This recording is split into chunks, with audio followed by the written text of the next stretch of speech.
안녕하세요. 신용 좋은 사람들의 신용상담사입니다. 워크아웃 상담을 요청하시는 분들 중 채권자 부동의에 대해 걱정을 갖는 분들이 많이 계십니다. 워크아웃은 기본적으로 채권사의 동의를 묻는 절차가 있으며 신청한 채권의 과반액 이상의 채권사가 동의를 해야 채무조정이 체결이 됩니다. 또한 연체일에 따라 신속 채무조정, 프리워크아웃, 개인 워크아웃으로 나뉘며 채무조정 수준이 다른 만큼 채권사들의 부동의 확률도 다릅니다. 따라서 경우에 따라 신청을 하더라도 부동의로 인해 절차가 취소될 수 있습니다. 부동의 위험 요소는 여러 가지가 있습니다. 이번 영상에서는 부동의 위험 요소를 알아보고 최근 채무 비율이 다른 두 명의 채무자의 상황에 따라 예상되는 채무조정 결과를 살펴보겠습니다. 우선 워크아웃에서 부동의 위험을 어떻게 예상할 수 있는지 보겠습니다. 첫 번째, 일반적으로 대부업, 저축은행, 카드사, 은행 순으로 부동의 위험이 증가합니다. 이 순서가 꼭 맞는 것은 아니나 평균적으로 이러한 경향을 보입니다. 다만, 같은 계열이라도 특정 채권사의 부동의가 높은 경우가 존재하기에 유의하셔야 합니다. 추가로, 대부업체로 매각된 채무의 동의율은 대부업체에서 대출한 채무보다 유의미하게 동의율이 높습니다. 두 번째, 개인 워크아웃, 프리워크아웃, 신속 채무조정 순으로 부동의 위험이 증가합니다. 이는 당연한 것으로 채무 감면이 더 많이 되는 개인 워크아웃을 채권사들이 더 부정적으로 판단하기 때문입니다. 세 번째, 대출일이 최신일수록 부동의 위험이 증가합니다. 최소 1년 전 12회 이상 상환한 경우 동의할 가능성이 높습니다. 네 번째, 채무 과중도가 낮을수록 부동의 위험이 증가합니다. 채무 과중도는 신청인의 재산, 소득, 부양가족에 따라 결정이 됩니다. 특히 부동산 재산이 많은 경우에는 부동의 위험이 크게 증가하므로 유의하시기 바랍니다. 이번에는 세 번째 요소 중 최근 채무 비율에 따라 워크아웃이 어떻게 예상되는지 살펴보겠습니다. 채무자 A와 채무자 B의 상황을 간략히 알아보고 채무조정 예상 결과를 비교해 보겠습니다. 첫 번째 채무자 A입니다. 채무자 A는 모든 채무가 4개월가량 연체가 된 상황입니다. 부채 원금은 7,050만원이며 이자는 450만원으로 총 채무는 7,500만원입니다. 이저축은행만 1년 이내 대출이고 나머지 채무는 전부 대출일이 1년이 넘은 대출입니다. 재산은 임차보증금 8천만원이 있습니다. 채무자 가족 관계는 본인과 배우자 그리고 미성년 자녀 1명이 있는 3인 가구입니다. 채무자의 소득은 월 340만원이며 의정부에 거주하고 있습니다. 이 정보를 바탕으로 예상 진단을 살펴보겠습니다. 채무자는 3개월 이상 채무가 연체된 상황이라 개인 워크아웃을 신청하게 될 것입니다. 그리고 대출받은 지 5개월밖에 안 된 이저축은행을 제외한 나머지 채권사가 절차에 동의를 하여 정상 체결이 되었습니다. 간략하게 개인 워크아웃 채무조정 내용을 살펴보면 변제 기간이 최장 8년까지 연장될 수 있습니다. 이자 감면의 경우 이자 및 연체이자 모두 전액 감면이 됩니다. 원금 감면을 보면 미상각 채무는 0에서 30%까지 감면이 가능하고 상각 채무에 대해서는 20에서 70%까지 감면이 가능합니다. 채무 상각을 간략히 설명드리면 채권사가 부실 채권을 회계적으로 손실로 처리하는 것을 의미합니다.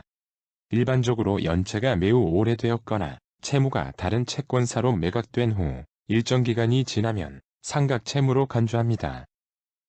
채무자는 4개월가량만 연체가 되었기에 모든 채무를 미상각 채권으로 간주하여 결과를 산출하였습니다.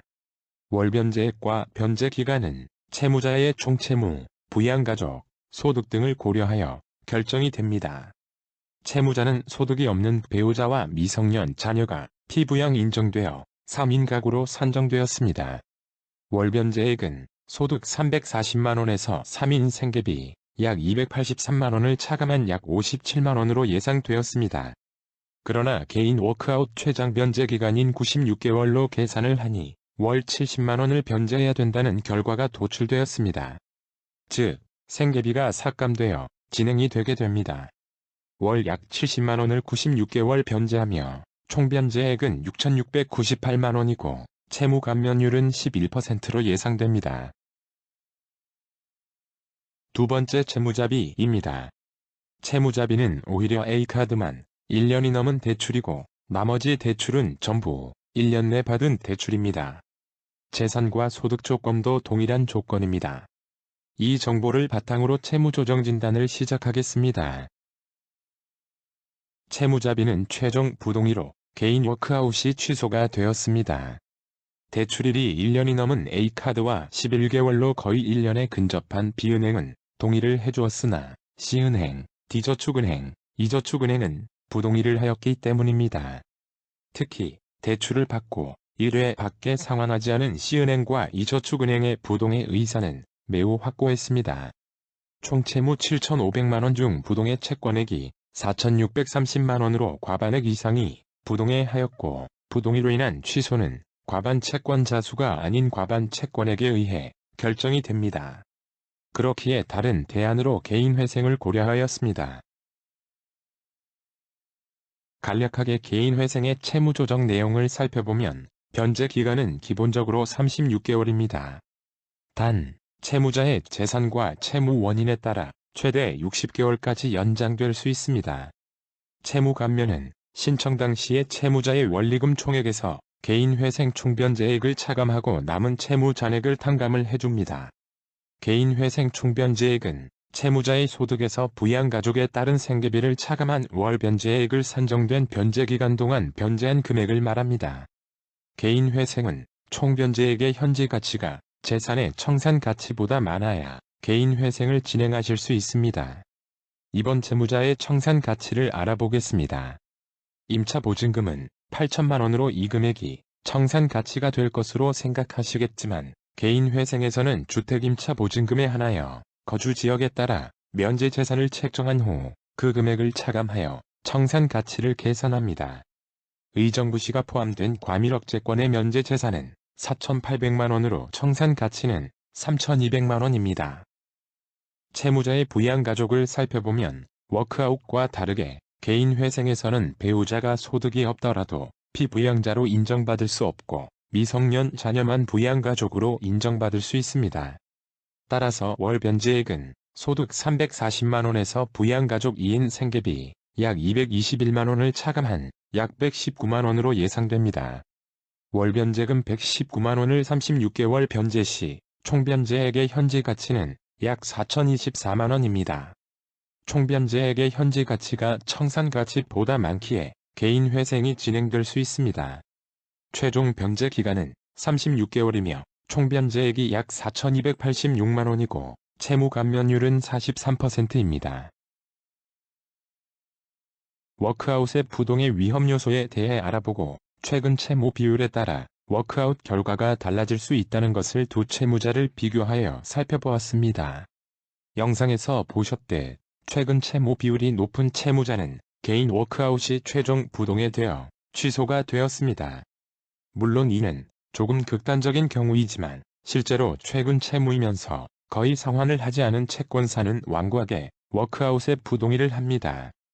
이는 이자를 상환하는 신속 채무조정이어도 부동에 하는 경우가 있으니 유의하셔야 합니다.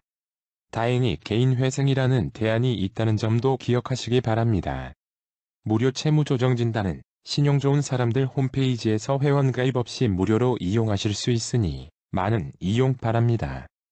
홈페이지는 영상 및 정보란에서 확인하실 수 있습니다. 감사합니다.